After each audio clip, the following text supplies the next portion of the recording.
മുരളി നെല്ലനാട് നോവൽസിലേക്ക് എല്ലാവർക്കും സ്വാഗതം. നോവൽ അവിചാരിതം. വിനയൻ മാഷ് കുറേ നേരം നിലത്ത് മിഴിയൂന്നിയിരുന്നു. എതിരെ ചാരുപടിയിൽ ജയരാമന് ഇരിപ്പുണ്ടായിരുന്നു. വീടും പറമ്പും തിരിച്ചു പിടിക്കാൻ നടത്തിയ നാടകം എന്നിൽ നിന്ന് മറച്ചു വെക്കേണ്ട കാര്യമില്ലായിരുന്നു.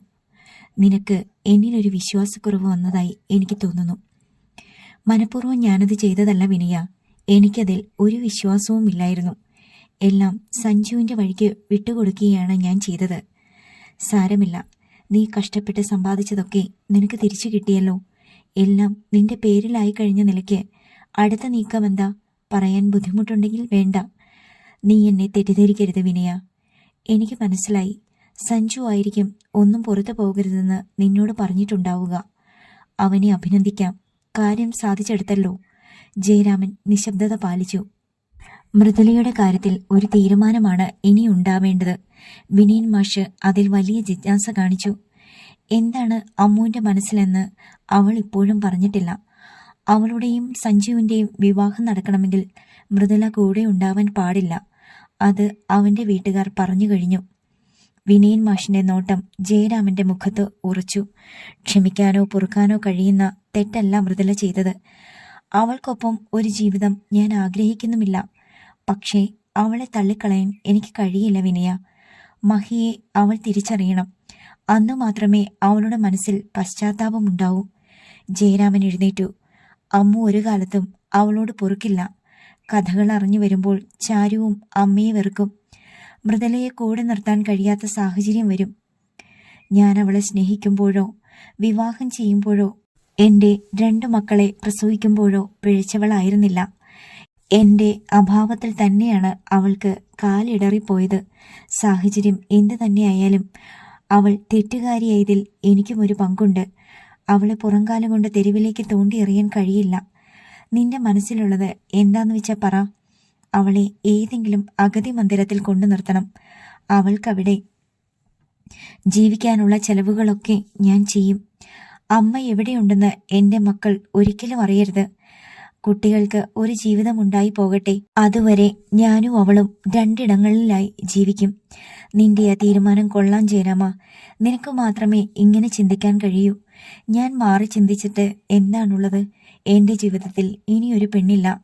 കുട്ടികളെ നല്ലൊരു നിലയിലെത്തിക്കണം. ആ കടമ പൂർത്തിയായി കഴിഞ്ഞാൽ എൻ്റെ നിയോഗവും കഴിഞ്ഞു. ദേവി പാർവതിയെപ്പറ്റി ഒരു ചിന്തയും ജയരാമന്റെ മനസ്സിലില്ലെന്ന് വിനയൻ മാഷിന് ഉറപ്പായി. ദേവിയുടെ കാര്യം ഭദ്രൻ 1-2 തവണ എന്നെ കാണാൻ വന്നിരുന്നു. ഞാൻ എന്തു പറയാനാ ജയരാമ? നിന്റെ നിലപാട് പോലിരിക്കും കാര്യങ്ങൾ എന്ന് ഞാൻ അവനോട് പറഞ്ഞു. നീ ദേവിയോട് സംസാരിച്ച് അതിലൊരു തീരുമാനത്തിലെത്തണം. ഇനിയൊരു വിവാഹ ജീവിതം വേണ്ടെന്ന് കരുതിയതാ ഞാൻ. നീയും ഭദ്രനും കൂടിയാ എന്നെ അവളിലേക്ക് അടുപ്പിച്ചത്. ഇപ്പോൾ ഞാനും അത് ആഗ്രഹിക്കുന്നുണ്ട്. കുടിയൊക്കെ നിർത്താൻ ശ്രമിക്കുക ഞാൻ. 4-5 ദിവസമായി തുള്ളി മദ്യം പോലും കഴിച്ചിട്ടില്ല. വിനയൻ മാഷിനോട് എന്തു പറയുമെന്നറിയാതെ ജയരാമൻ കുഴങ്ങി. നീ ആവശ്യപ്പെട്ടാൽ ദേവി അനുസരിക്കും. ഒന്ന് ജീവിക്കണമെന്ന മോഹം എനിക്കും ഉണ്ടായിരിക്കുന്നു. ഞാനത് ആഗ്രഹിക്കാഞ്ഞിട്ടാണോ വിനയ? 4-5 ദിവസം മുമ്പ് ഇതേ ആവശ്യവുമായി ഞാൻ ദേവിയെ കാണാൻ ചെന്നിരുന്നു. നിന്നെ ഞാൻ മോഹിപ്പിച്ചു എന്നത് സത്യമാണ്. എൻ്റെ കുട്ടികൾക്ക് ആരുമില്ലാതായി പോകരുതെന്ന ചിന്തയായിരുന്നു അന്നെൻ്റെ മനസ്സിൽ. അവൾ ഒരു വിവാഹത്തിന് തയ്യാറല്ല. അതും പറഞ്ഞ് അവളെ കാണാൻ ഇനി ചെല്ലരുതെന്ന് മുഖം മുറിച്ച് പറഞ്ഞിട്ട് അവൾ കയറിപ്പോയി. വിനയൻ മാഷിന്റെ ശിരസ് താണു. നിനക്ക് വേണ്ടി എന്തെങ്കിലും ചെയ്യാൻ ഞാൻ ആഗ്രഹിക്കുന്നെങ്കിൽ ജലജ ടീച്ചറെ പോയി കാണാനാണ് അവൾ പറഞ്ഞത്. നിങ്ങൾ തമ്മിലുള്ള പ്രശ്നങ്ങൾ ഭദ്രൻ പറഞ്ഞ് അവൾ അറിഞ്ഞിരിക്കുന്നു. ഞാൻ പോയി ജലജ ടീച്ചറിനെ കണ്ടാലോ വിനയ? വർഷങ്ങൾ കുറെ കടന്നു പോയില്ലേ? വേണ്ട. വിനയൻ മാഷ് ചാടി എഴുന്നേറ്റു. ബന്ധം വേർപെടുത്തി പോയതാ അവൾ. എനിക്കവൾ ആരുമല്ല. ആരും. ജയരാമൻ പകച്ചു നിന്നു. എൻ്റെ പേരും പറഞ്ഞ് ആരും അവളെ കാണാൻ പോകണ്ട. പിന്നെന്തിന് ഇത്രയും കാലം ഞാനൊരു വിഡ്ഢിയെ പോലെ ജീവിച്ചു? വിനയൻ മാഷ് കിതപ്പടക്കി. എല്ലാം ഞാൻ ഇവിടം കൊണ്ട് അവസാനിപ്പിച്ചു. എൻ്റെ ജീവിതത്തിന് ഒരു മാറ്റവും സംഭവിക്കാൻ പോകുന്നില്ലെന്ന് എനിക്ക് മനസ്സിലായി. വിനയ, വേണ്ട, നീ പൊയ്ക്കോ. വിനയൻ മാഷ് അകത്തേക്ക് കയറിപ്പോയി. ജയരാമന് വല്ലാത്ത വേദന തോന്നി. അയാൾ അവിടെ നിന്നിറങ്ങി. വീട്ടിലേക്ക് കയറി വന്നപ്പോൾ സിറ്റൗട്ടിൽ മൃദുലയോട് സംസാരിച്ച് മണിയമ്മ ഇരിക്കുന്നതാണ് ജയരാമൻ കണ്ടത്. അയാൾ കയറി വന്നപ്പോൾ മൃദുല എഴുന്നേറ്റു. മണിച്ചേച്ചി എപ്പോ വന്നു? ഞാൻ വന്ന് കയറിയതേ ഉള്ളൂ. നീ ഇരിക്കു ജയരാമ. മണിയമ്മ വിളിക്കെ ചിരിച്ചു. ജയരാമൻ ചാരുപടിയിലിരുന്നു. വീട് വിറ്റ് നിങ്ങൾ ഗുരുവായൂർക്ക് പോകുന്ന കാര്യമൊക്കെ മൃദുല പറഞ്ഞു. ജയരാമൻ മൂളി. ഞാനിപ്പോ വന്നത് പിള്ളേരുടെ കാര്യത്തിൽ ഒരു തീരുമാനമെടുക്കാൻ വേണ്ടിയാണ്. ഇന്നലെ അമ്മു വീട്ടിൽ വന്നിരുന്നു. ജയരാമന് വിശ്വസിക്കാനായില്ല. അവളെന്തിനാ അങ്ങോട്ട് വന്നത്? മണിയമ്മ ചിരിച്ചു. അത് നല്ല ചോദ്യം. അവൾ വന്ന് കയറേണ്ട വീടല്ലേ അത്. മുമ്പും അവൾ വന്നിട്ടുണ്ട്. അച്ഛനെ കണ്ട് കാര്യങ്ങൾക്കൊരു നീക്കുപോക്കുണ്ടാക്കാനാ അവൾ എന്നോട് പറഞ്ഞത്. മൃദുല മിഴിച്ചു നിന്നു. അമ്മു, ജയരാമൻ ഉറക്കെ വിളിച്ചു. അമൃത വാതിൽക്കൽ വന്ന് നിന്നു. ജയരാമന്റെ അമൃതയുടെയും കണ്ണുകൾ ഇടഞ്ഞു. നീ മണിച്ചേച്ചിയെ കാണാൻ പോയിരുന്നോ? അവളുടെ നീക്കം മനസ്സിലാവാതെ അയാൾ ചോദിച്ചു. കുറെ പണമൊക്കെ വരാൻ പോകുന്നത് കൊണ്ട് അച്ഛൻ എന്റെ കാര്യങ്ങളൊക്കെ മറന്ന മട്ടല്ലേ. ഞാൻ ഇനി പഠിക്കാനൊന്നും പോകുന്നില്ല. പിന്നെ എന്റെയും മഹിയേട്ടന്റെയും വിവാഹ നിശ്ചയമെങ്കിലും നടത്തി വച്ചാലെന്താ? ഇരുട്ട് നിറഞ്ഞ പടുകുഴിയിൽ വീണതുപോലെയായി ജയരാമൻ. മൃദുലയും സ്തംഭിച്ചു നിന്നു. മണിയമ്മയെ ഞാൻ കാണാൻ പോയത് അത് പറയാനാ. നീ പറഞ്ഞിട്ട് വേണോടി ഞങ്ങൾ നിന്റെ വിവാഹം നടത്താൻ. മൃദുല പൊട്ടിത്തെറിച്ചു. നീ എന്തിനാ മൃദുലേ അവളുടെ നേരെ തട്ടിക്കയറുന്നത്?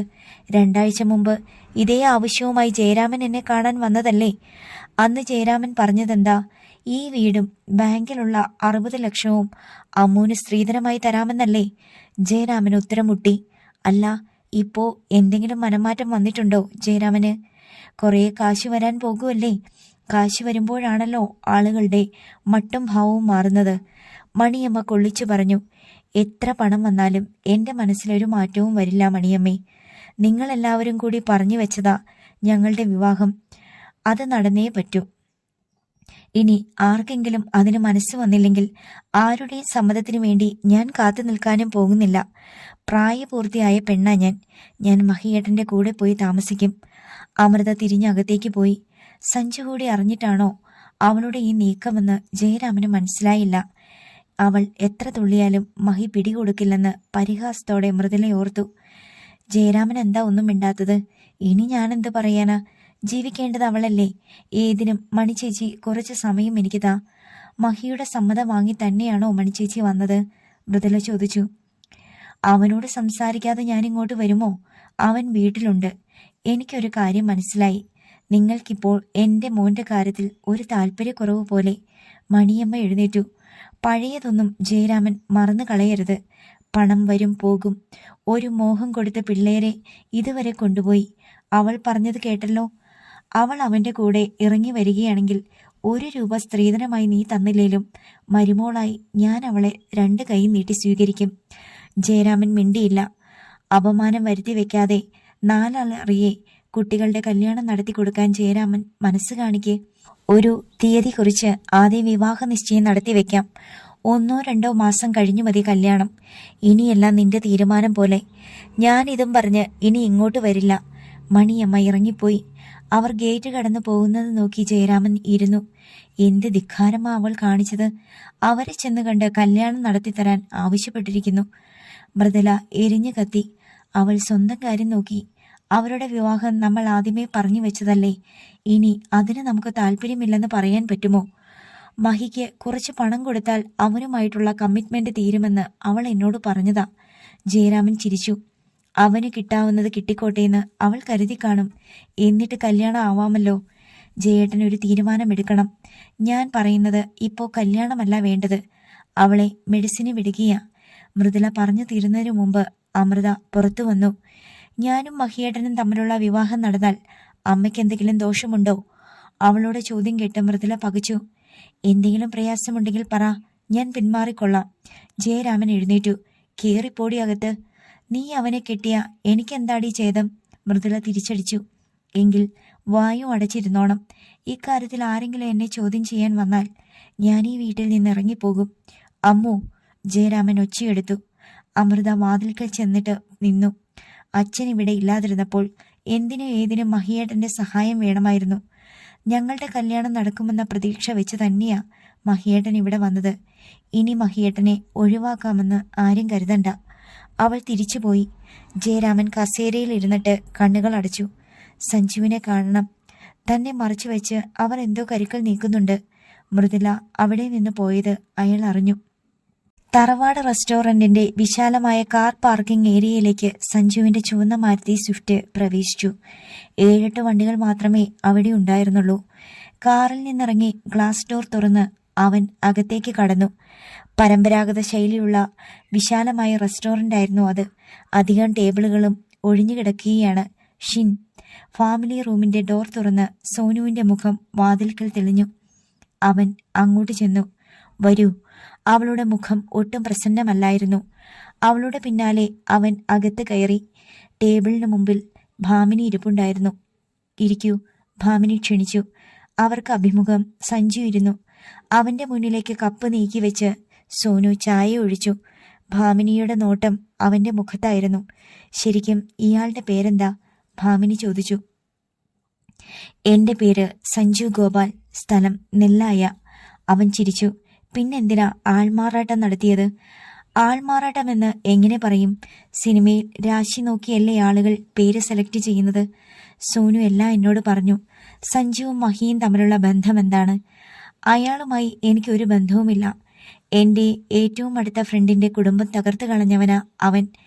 അവനെ തകർക്കുക എന്നത് ഞങ്ങളുടെയും ആവശ്യമായി വന്നു. പക്ഷേ ലൊക്കേഷനിൽ വെച്ച് കണ്ടിട്ട് മഹിയേട്ടന് സഞ്ജുവിനെ മനസ്സിലായില്ലല്ലോ. സോനു സംശയം പ്രകടിപ്പിച്ചു. എന്റെ പേര് പറഞ്ഞാൽ അവൻ അറിയും, പക്ഷേ അവൻ എന്നെ അറിയില്ല. അവനിൽ നിന്ന് മറച്ചു വെക്കാനാ ഞാൻ പേര് മാറ്റി പറഞ്ഞത്. അവൻ ചായ കുടിച്ചു. സഞ്ജുവിന് അറിയാവുന്ന കാര്യങ്ങൾ പറ.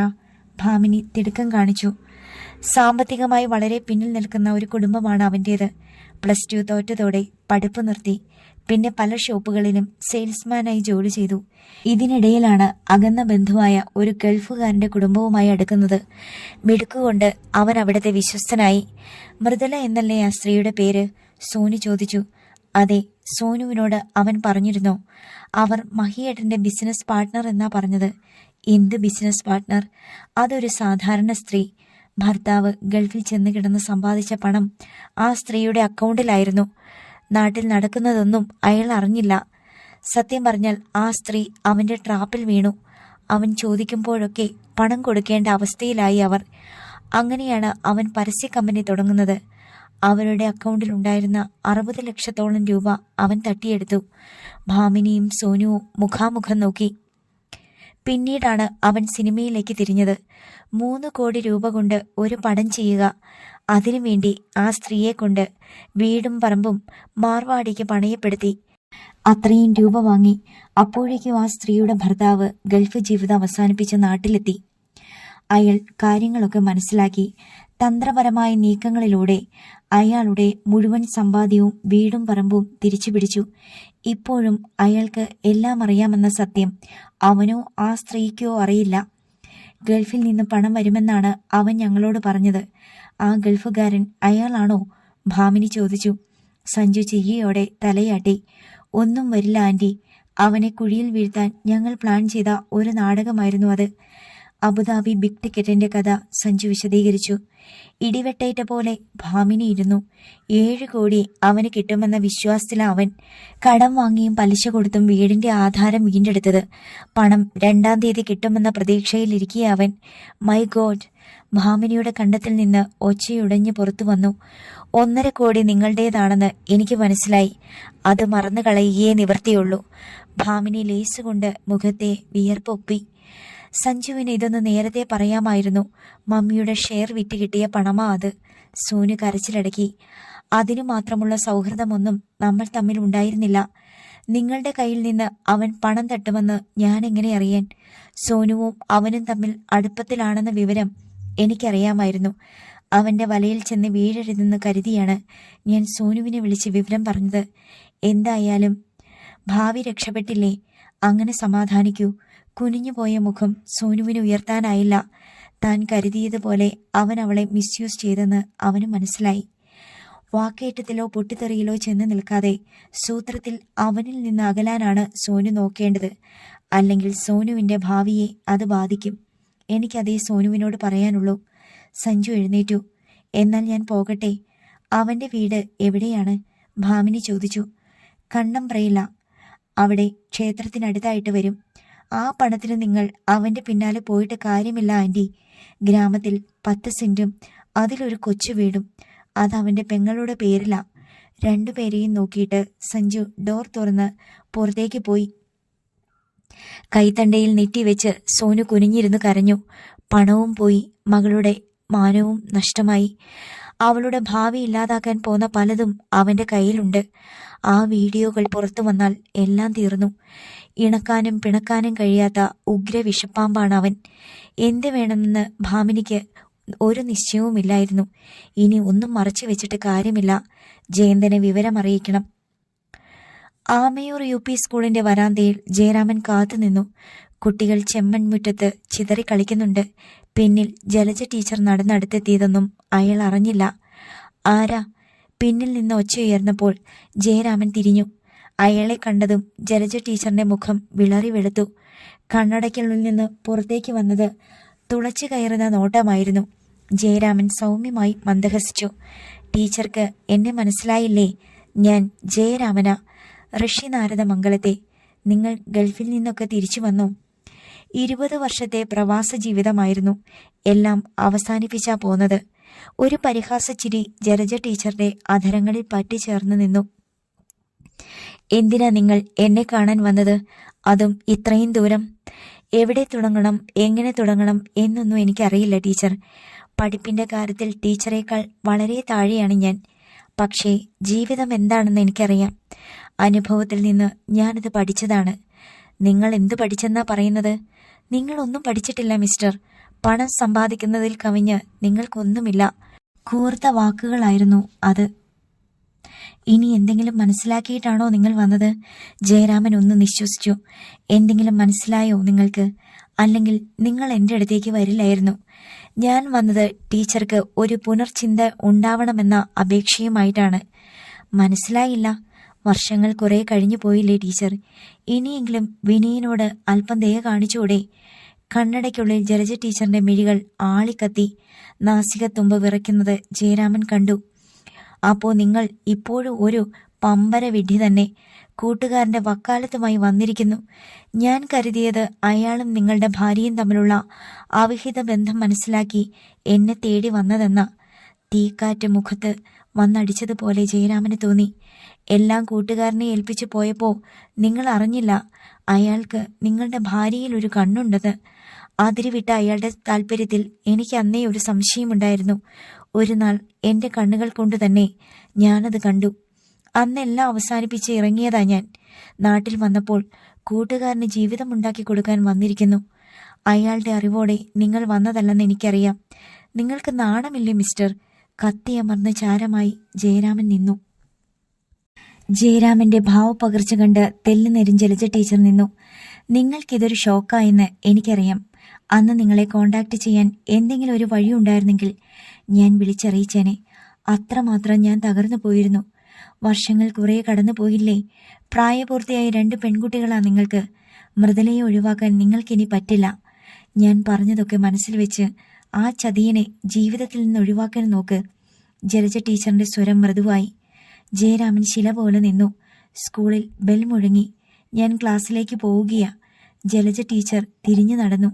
ജയരാമൻ പടവുകൾ ഇറങ്ങി സ്കൂളിന് പുറത്തേക്ക് നടന്നു. വിനയൻ, പിന്നെ മഹേഷ്. എന്തൊരു വിധിയായിരുന്നു താൻ. മൃദുലയെ ആദ്യം വഴിതെറ്റിച്ചത് വിനയൻ തന്നെ. വിവാഹത്തിന് മുമ്പ് മൃദുലയോടുള്ള ഇഷ്ടം വിനയനെ അറിയിച്ചപ്പോൾ അവൻ പറഞ്ഞ വാക്കുകൾ അന്ന് അഭിമാനമായാണ് തോന്നിയത്. അവൾ ആരെയും മോഹിപ്പിക്കുന്ന ഒരു സുന്ദരിയല്ലേ? എനിക്കും അവളിൽ ഒരു ഇഷ്ടം തോന്നിയിരുന്നു. കുടുംബ മഹിമയുടെ പേരിൽ അച്ഛൻ സമ്മതിക്കില്ലെന്ന് പേടിച്ചാ ഞാൻ പറയാതിരുന്നത്. നിനക്ക് വിധിച്ചതാ അവളെ. താൻ ഗൾഫിലേക്ക് പോകുമ്പോൾ മൃദുലയുടെയും മക്കളുടെയും സംരക്ഷണ ചുമതല അവനെ ഏൽപ്പിച്ചിരുന്നു. ആദ്യം ജീവിതത്തിലേക്ക് കടന്നു കയറിയത് അവനാണ്. പിന്നീടാവും മഹി വന്നത്. വിനയനും മഹിയോട് കടുത്ത പകയുണ്ടാവാൻ കാരണം അതാണ്. മൃദുലയെ പുറന്തള്ളരുതെന്ന് പറയുമ്പോൾ തന്നെ മഹിക്ക് മരണശിക്ഷയിൽ കുറഞ്ഞൊന്നും കൊടുക്കരുതെന്ന് പലവട്ടം വിനയൻ പകയോടെ പറഞ്ഞിട്ടുണ്ട്. വിനയനും മൃദുലയും തമ്മിലുള്ള ബന്ധം മഹി അറിഞ്ഞിട്ടുണ്ടാവും. അവളെ അതുവച്ചാവും ബ്ലാക്ക്മെയിൽ ചെയ്തിട്ടുണ്ടാവുക. അതല്ലെങ്കിൽ മകൾക്ക് പറഞ്ഞു വെച്ച പയ്യനുമായി അവൾ ഒരിക്കലും അവിശുദ്ധ ബന്ധത്തിന് തയ്യാറാവുകയില്ല.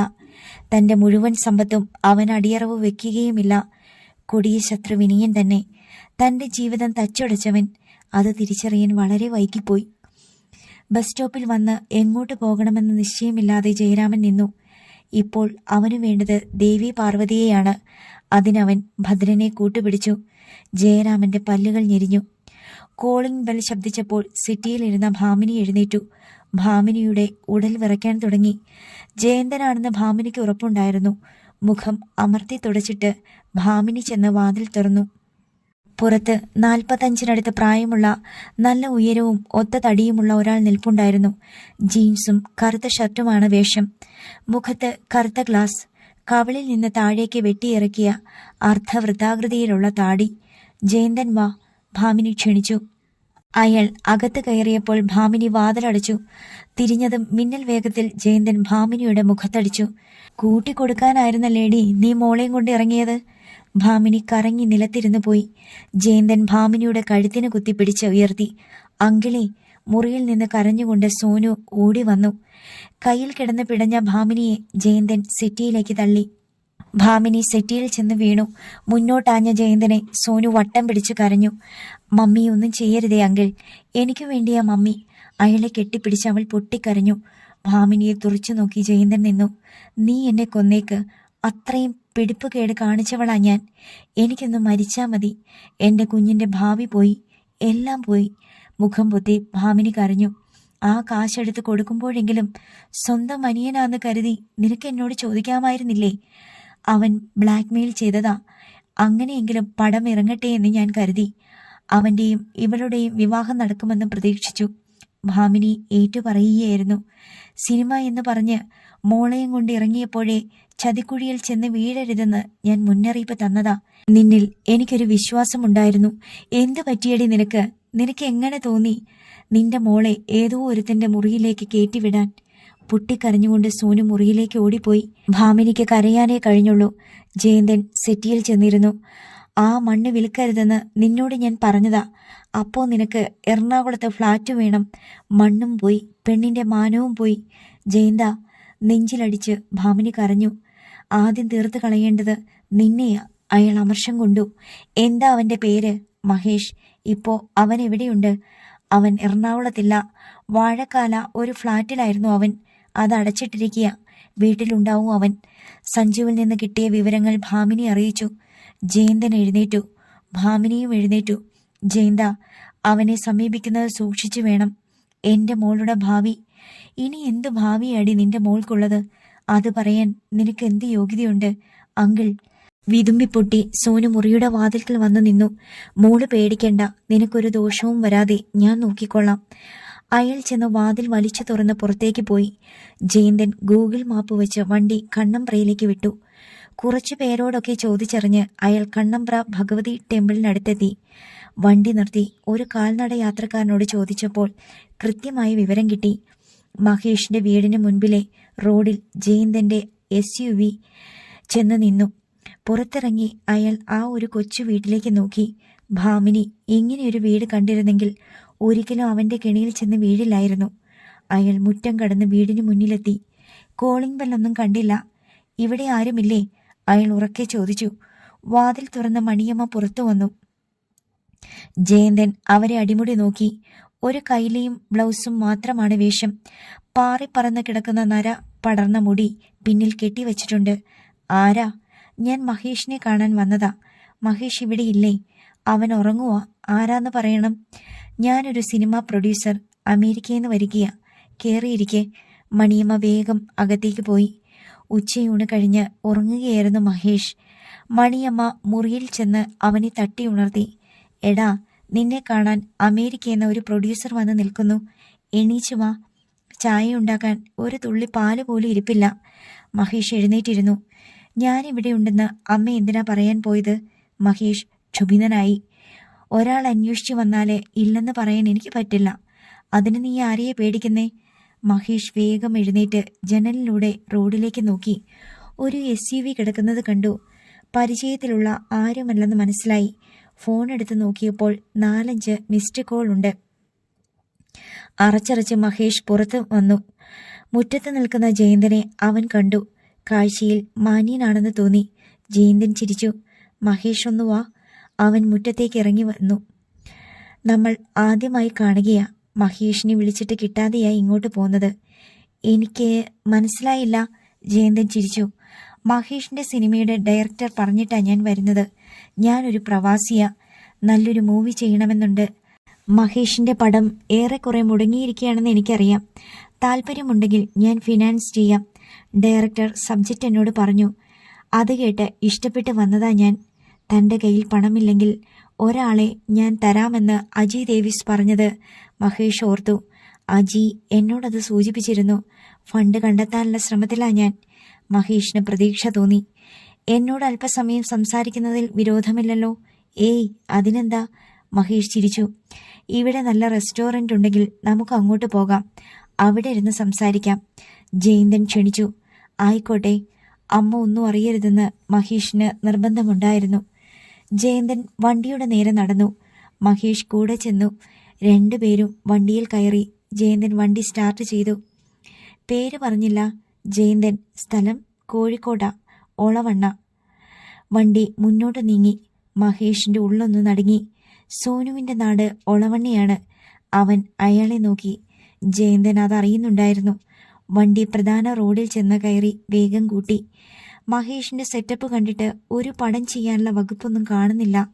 പിന്നെങ്ങനെ സാധിച്ചു? റോഡിലേക്ക് നോക്കി ചിരിയോടെ ജയന്തൻ ചോദിച്ചു. സംഗതി പന്തികേടാണെന്ന് മഹേഷിന് മനസ്സിലായി.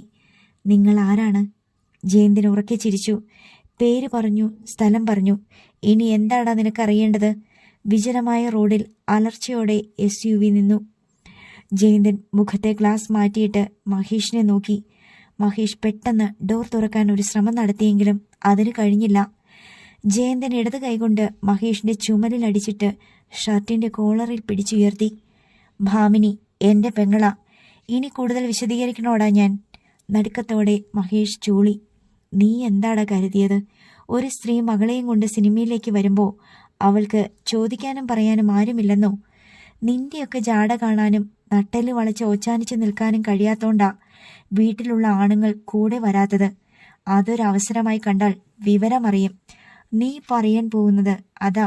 ജയന്തൻ അവന്റെ ഷർട്ടിലെ പിടിവിട്ടു. ഒളവണ്ണയിൽ വന്ന് ഒളിമ്പിനാരാണെന്ന് ചോദിക്ക്. അതെന്റെ ഇരട്ട പേരാ. നാട്ടുകാർ പറഞ്ഞു തരും. നീ കൈവച്ചത് എന്റെ അനന്തരവളിയാ. കൈക്കലാക്കിയത് എന്റെ പെങ്ങളുടെ 1.5 കോടിയും. എല്ലാം അറിഞ്ഞു തന്നെയാണടാ ഞാൻ വന്നത്. മഹേഷിന്റെ തൊണ്ട വറ്റി വരണ്ടു. ജയന്തൻ ഷർട്ട് ഉയർത്തി അരയിൽ തിരികെ വെച്ചിരുന്ന കൈത്തോക്കെടുത്തു. മഹേഷിന്റെ ശരീരം വിറയ്ക്കാൻ തുടങ്ങി. അയാൾ അത് അവന്റെ ചെവിയിൽ കുത്തിപ്പിടിച്ചു. പിന്നെ താഴേക്കിറക്കി കഴുത്തിലമർത്തി അവിടെ നിന്ന് താഴേക്ക് കൊണ്ടുചെന്നു പള്ളയിൽ കുത്തി നിർത്തി. ഏത് നിമിഷവും അത് പൊട്ടുമെന്ന് മഹേഷിന് തോന്നി. കൊല്ലരുത്, അവൻ യാചിച്ചു. നിന്നെ കൊന്നുകളഞ്ഞാൽ ഞങ്ങൾക്ക് നഷ്ടപ്പെട്ടത് തിരിച്ചു കിട്ടുമോ? കൊല്ലില്ല. അയാൾ തോക്കൊന്നുകൂടി വയറ്റിലേക്ക് അമർത്തി. വാങ്ങിയ പണം ഞാൻ തിരിച്ചു തരാം. അതുമാത്രം പോരാ, നിന്റെ കയ്യിലുള്ള വീഡിയോ ക്ലിപ്സ് മുഴുവനും എനിക്ക് കിട്ടണം. നീ അതെല്ലാം ഏതിലൊക്കെ കേറ്റിയോ അതെല്ലാം എന്റെ കയ്യിൽ തരണം. ഞാൻ തരാം. അയാൾ തോക്ക് പിൻവലിച്ചു. പണം നീ എപ്പോ തരും? ഞാൻ പറഞ്ഞത് സത്യ. എനിക്ക് ഉടനെ ഫണ്ട് കിട്ടും. ഒരാഴ്ചത്തെ സമയം എനിക്ക് തരണം. ബുധനാഴ്ച ഞാൻ ആന്റിയുടെ അക്കൗണ്ടിലിടാം. സത്യം. ഞാനത് സമ്മതിക്കാം. പക്ഷേ വീഡിയോ ക്ലിപ്സ് ഇന്ന് കിട്ടണം. നീ അത് ആർക്കൊക്കെ അയച്ചു കൊടുത്തിട്ടുണ്ടെന്ന് പറഞ്ഞേ തീരൂ. അവനെയൊക്കെ എനിക്ക് തേടി പിടിക്കണം. ഇല്ല, ഞാനത് ആർക്കും അയച്ചു കൊടുത്തിട്ടില്ല. എൻ്റെ ഫോണിലേ ഉള്ളൂ. നീ ഫോൺ എടുക്ക്. പോക്കറ്റിൽ നിന്ന് അവൻ ഫോൺ എടുത്തു. ജയന്തൻ അത് പിടിച്ചു വാങ്ങി. ഫോൺ നമ്പർ ലോക്കിലായിരുന്നു. ലോക്ക് അടിക്കാനുള്ള നമ്പർ പറയടാ. 1213. ജയന്തൻ ഫോണിലെ ലോക്കെടുത്തു. ഫോൺ അവന്റെ നേരെ നീട്ടി. വീഡിയോ ക്ലിപ്സ് എടുക്ക്. മഹേഷ് ഗ്യാലറിയിൽ നിന്ന് വീഡിയോ എടുത്തു. ജയന്തൻ ഫോൺ വാങ്ങി അതിലേക്ക് അല്പനേരം നോക്കി. പിന്നെ കോൾ ബാക്ക് ബട്ടൺ തട്ടി. ഇതുപോലെ എത്ര വീഡിയോസ് ഉണ്ട്? ഈ ഒരു വീഡിയോ മാത്രമേ ഉള്ളൂ. 12 എണ്ണം ഉണ്ടെന്ന് ഞാൻ വെറുതെ പറഞ്ഞതാണ്. ആന്റിയെ പേടിപ്പിക്കാൻ വേണ്ടിയാ അങ്ങനെ ഒരു കള്ളം പറഞ്ഞത്. നിന്നെ ഞാൻ വിശ്വസിക്കണം അല്ലേടാ? 1.5 കോടി കിട്ടിയില്ലേ പോയെന്ന് വെക്കും. അതുപോലല്ല പെണ്ണിന്റെ മാനം. തോക്ക് അയാൾ മഹേഷിന്റെ നെഞ്ചിൽ കുത്തിപ്പിടിച്ചു. ഒച്ച വെച്ചാലും കേൾക്കില്ലടാ. നിന്റെ ശവവും കൊണ്ട് ഞാനങ്ങ് പോകും. ഞാൻ പറഞ്ഞത് സത്യമാണ്. വേറെ ഫോണിലും ലാപ്പിലും ഇത് കിടപ്പില്ലേടാ? ഇല്ല, മൊബൈലിലാണ് ഞാൻ ഷൂട്ട് ചെയ്തത്. മറ്റൊന്നിലേക്ക് ഞാനിത് മാറ്റിയിട്ടില്ല. സോനുവിൻ്റെ കൂടെ ഒരു ജീവിതം മോഹിച്ചതുകൊണ്ട് ഞാനിത് ഷെയർ ചെയ്തിട്ടില്ല. ഇങ്ങനെ ഒരു കാര്യത്തിൽ അത് ഉപയോഗിക്കണമെന്ന് ഞാൻ കരുതിയിട്ടുമില്ല. സോനുവിനെ ആൻറ്റി എനിക്ക് തരില്ലെന്ന് തോന്നിയപ്പോൾ ചെയ്തു പോയതാ. ഞാൻ അവളെ അത്രയ്ക്ക് സ്നേഹിച്ചു പോയി. ഞാൻ അവളെ ചതിക്കില്ല. അവൻ്റെ ഒച്ചയടഞ്ഞു. അവളുടെ മോശപ്പെട്ട ഒരു ഫോട്ടോയോ വീഡിയോയോ പുറത്തായെന്നറിഞ്ഞാൽ നീ എവിടെ പോയി ഒളിച്ചാലും രക്ഷപ്പെടാൻ പോകുന്നില്ല. നിന്റെ അമ്മയെ ഓർത്ത് കയ്യിലുള്ളതൊക്കെ നീ നശിപ്പിച്ചോ? ഇല്ലെങ്കിൽ ആ തള്ളയെ ഞാൻ കൊണ്ടുപോകും. നിന്റെ ഈ ഫോൺ എൻ്റെ കയ്യിലിരിക്കട്ടെ. അവൻ എന്തോ പറയാൻ തുടങ്ങിയപ്പോൾ അയാൾ തോക്ക് നെഞ്ചിലമർത്തി. ബുധനാഴ്ച 4 മണിക്ക് മുമ്പ് പണം ഭാമിനിയുടെ അക്കൗണ്ടിലെത്തിയാൽ നിനക്ക് ജീവൻ തിരിച്ചു കിട്ടും. അല്ലെങ്കിൽ ഒരവധിക്കും ഞാൻ കാത്തു നിൽക്കില്ല, കൊന്നുകളയും. അയാൾ തോക്കെടുത്തു. ഇനി നമ്മൾ തമ്മിലൊരു കൂടിക്കാഴ്ചയുണ്ടാകരുത്. ഉണ്ടായാൽ അത് നിന്റെ മരണത്തിനാണെന്ന് കൂട്ടിക്കോ. ഇറങ്ങിപ്പോടാ, നല്ല തന്തയ്ക്ക് പിറക്കാത്തവനെ. മഹേഷ് തിടുക്കത്തിൽ ഡോർ തുറന്നിറങ്ങി. SUV പാഞ്ഞുപോയി. സംഭവിച്ചത് എന്താണെന്ന് ഓർത്തെടുക്കാനുള്ള മാനസികാവസ്ഥ പോലും അവനുണ്ടായിരുന്നില്ല. ശിരസിനുള്ളിൽ ഒരു ഇരമ്പൽ മാത്രമായിരുന്നു. വേദനയുടെ ഒരു കടൽ ജയരാമൻ ദേവി പാർവതിയുടെ മുന്നിൽ ഇറക്കി വെച്ചു. അയാളുടെ കണ്ണുകൾ നിറഞ്ഞൊഴുകുന്നത് കണ്ടപ്പോൾ ദേവി പാർവതിക്ക് സഹിക്കാനായില്ല. എന്തൊരു ചതിയാ ഞാൻ നിന്നോട് ചെയ്തത്. വിനീനുമായുള്ള വിവാഹത്തിന് നീ സമ്മതം മൂളിയെങ്കിൽ നിന്റെ മുഖത്ത് നോക്കാൻ പോലും എനിക്ക് കഴിയാതെ പോയേനെ. രാമേട്ടൻ എത്ര നിർബന്ധിച്ചാലും എനിക്കതിന് മനസ്സ് വന്നിട്ട് വേണ്ടേ. ഭദ്രേട്ടനിപ്പോ ഇങ്ങോട്ട് വരാതെ പിണങ്ങി നടപ്പാ. വിനീൻ മാഷിന്റെ എന്നല്ല ആരുടെ ജീവിതത്തിലും കടന്നു ചെല്ലാൻ എനിക്ക് കഴിയില്ല. കാരണം ചതിക്കാനുള്ള മനസ്സ് എനിക്കില്ലാത്തത് കൊണ്ട് തന്നെ.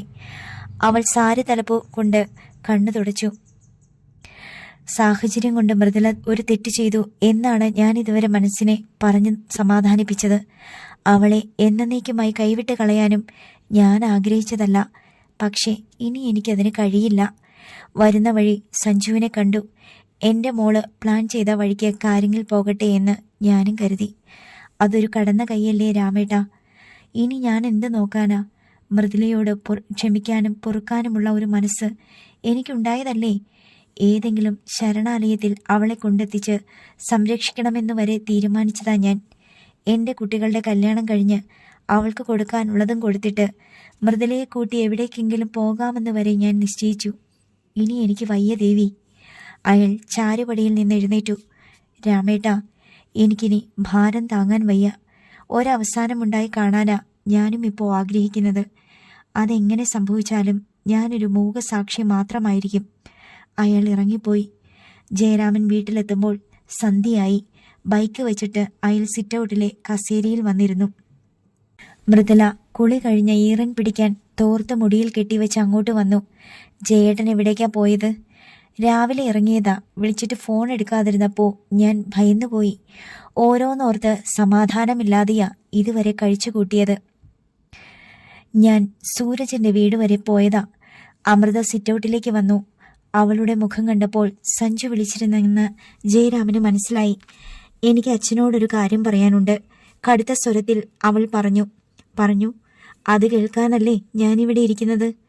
ഇവിടെ നിന്ന് താമസം മാറി പോകുന്നതിന് മുമ്പ് എന്റെയും മഹിയേട്ടന്റെയും വിവാഹ നിശ്ചയം നടത്തണം. ഛീ, നാണം കെട്ടവളെ. മൃദുല ചൊടിച്ചു. ഞാൻ നാണം കെട്ടാലേ ആഗ്രഹിച്ച ഒരു ജീവിതം എനിക്ക് കിട്ടൂ. ഈ നാട്ടിൽ വെച്ച് വേണോ അത്? താമസം മാറിയിട്ട് പോരെ? ജയരാമൻ ചോദിച്ചു. പോരാ, എന്റെ വിവാഹം നടത്തിത്തരാൻ അച്ഛൻ ആഗ്രഹിക്കുന്നുണ്ടെങ്കിൽ ഈ വീട്ടിൽ വച്ച് തന്നെ വിവാഹ നിശ്ചയം നടത്തണം. എനിക്കറിയാം നിങ്ങളുടെയൊക്കെ മനസ്സ്. കുറെ പണം കയ്യിൽ വന്നു കഴിയുമ്പോൾ മഹിയേട്ടനെ തഴഞ്ഞു കളയാമെന്നല്ലേ? കേറിപ്പോടിയകത്ത്. നിന്റെ കല്യാണം എപ്പോ നടത്തണമെന്ന് ഞങ്ങൾ തീരുമാനിക്കും. മൃദുല ചീറി. ഞാൻ സംസാരിക്കുന്നത് അച്ഛനോടാ, നിങ്ങളോടല്ല. മൃദുല പകച്ചുപോയി. ശരി, ഞാനായി അതിന് തടസ്സം നിൽക്കുന്നില്ല. മണിച്ചേച്ചിയും ഇവിടെ വന്ന് പറഞ്ഞതല്ലേ. നന്ദി കേട് കാണിക്കാൻ ഞാനില്ല. മൃദുലയ്ക്കൊരു പരവേശമുണ്ടായി. തിങ്കളാഴ്ച അബുദാബിക്ക് പോകാനാ എൻ്റെ പ്ലാൻ. ഇന്ന് ബുധൻ. പണം കയ്യിൽ വന്നാൽ അടുത്ത ബുധനാഴ്ച നമുക്ക് പുതിയ വീട്ടിലേക്ക് മാറണം. അങ്ങനെയെങ്കിൽ വിവാഹ നിശ്ചയം ഞായറാഴ്ച നടത്തണം. കണക്കുകൂട്ടലോടെ അയാൾ പറഞ്ഞു. മതി, അത് മതി. ഉത്സാഹത്തോടെ അമൃത രണ്ടുപേരെയും നോക്കി. നമ്മളങ്ങ് തീരുമാനിച്ചാൽ മതിയോ? ഇനി 4 ദിവസമേ ഉള്ളൂ. മഹിയോടൊന്ന് സംസാരിക്കണ്ടേ? മൃദുല ഇടയ്ക്ക് വീണു. വിവാഹ നിശ്ചയത്തിന് എന്തൊരുക്കമാ വേണ്ടത്? 2 കൂട്ടരും ഓരോ മോതിരം വാങ്ങണം. പിന്നെ അടുത്ത ബന്ധുക്കളെ ക്ഷണിക്കണം. അതിനൊരു ദിവസം തന്നെ ധാരാളം. സദ്യയുടെ കാര്യം കാറ്ററിംഗുകാരെ ഏൽപ്പിച്ചാൽ തീർന്നു. ആദ്യം ജയേട്ടൻ മഹിയൊന്ന് വിളിക്ക്. അവൻ നാട്ടിലുണ്ടോന്ന് പോലും അറിയില്ല. മൃദുലയുടെ പിടച്ചിൽ കണ്ട് അമൃത ഉള്ളിൽ ചിരിച്ചു. ജയരാമൻ പോക്കറ്റിൽ നിന്ന് ഫോണെടുത്ത് മഹേഷിന്റെ നമ്പറിൽ വിളിച്ചു. അവന്റെ ഫോൺ സ്വിച്ച് ഓഫാ. മണിച്ചേച്ചിയെ വിളിക്കാം. അയാൾ അടുത്ത നമ്പർ എടുത്ത് വിളിച്ചു. റിങ് ചെയ്ത് കുറേ സമയം കഴിഞ്ഞപ്പോൾ മണിയമ്മയുടെ സ്വരം വന്നു. മണിച്ചേച്ചി, ജയരാമനാ. മഹി അവിടെ ഇല്ലേ? ഉണ്ട്, ഞാൻ കൊടുക്കാം. അല്പനിമിഷത്തെ കാത്തിരിപ്പ് കഴിഞ്ഞപ്പോൾ മഹേഷിന്റെ സ്വരം വന്നു. അയാൾ സ്പീക്കർ ഓൺ ചെയ്തു. എന്താ ജയന്മാമേ, ഞാൻ തിങ്കളാഴ്ച അബുദാബിക്ക് പോകുക. അതിനു മുമ്പ് നിന്റെയും അമ്മുവിന്റെയും വിവാഹ നിശ്ചയം നടത്തിവെക്കാൻ ഒരാഗ്രഹമുണ്ട്. അത് ഈ വീട്ടിൽ വെച്ച് വേണമെന്ന അമ്മുവിന് നിർബന്ധം. എങ്കിൽ ഞായറാഴ്ച അതങ്ങ് നടത്തിയാലോ? മരവിച്ചു നിന്ന മൃദുലയുടെ മുഖത്തേക്ക് ജയരാമൻ നോക്കി. ഇനി 4 ദിവസമില്ലേ ജയന്മാമേ? അതുപോലെ ആളുകളെ ക്ഷണിക്കാൻ. നിനക്കെന്തെങ്കിലും സൗകര്യക്കുറവുണ്ടെങ്കിൽ പറയണം. അതെന്തു പറച്ചില്ല ജയന്മാമേ? ഇതല്ലേ ഏറ്റവും വലിയ കാര്യം. ജയന്മാമ തീരുമാനിച്ചതുപോലെ ഞായറാഴ്ച തന്നെ വിവാഹ നിശ്ചയം നടത്താം. അവന്റെ മറുപടി വന്നു. മൃദുലയുടെ ഉള്ളിലൊരു തീഗോളം ഉരുണ്ടു കയറി. നാളെ 10 മണിയോടെ നീ ഇങ്ങോട്ടൊന്ന് വാ. ഞാൻ വരാം. ജയരാമൻ കോൾ കട്ട് ചെയ്ത് മൃദുലയെ നോക്കി. അവന് സമ്മത. ഉള്ള് വെന്തുരുകി മൃദുല നിന്നു. അടുത്ത ഭാഗം നാളെ.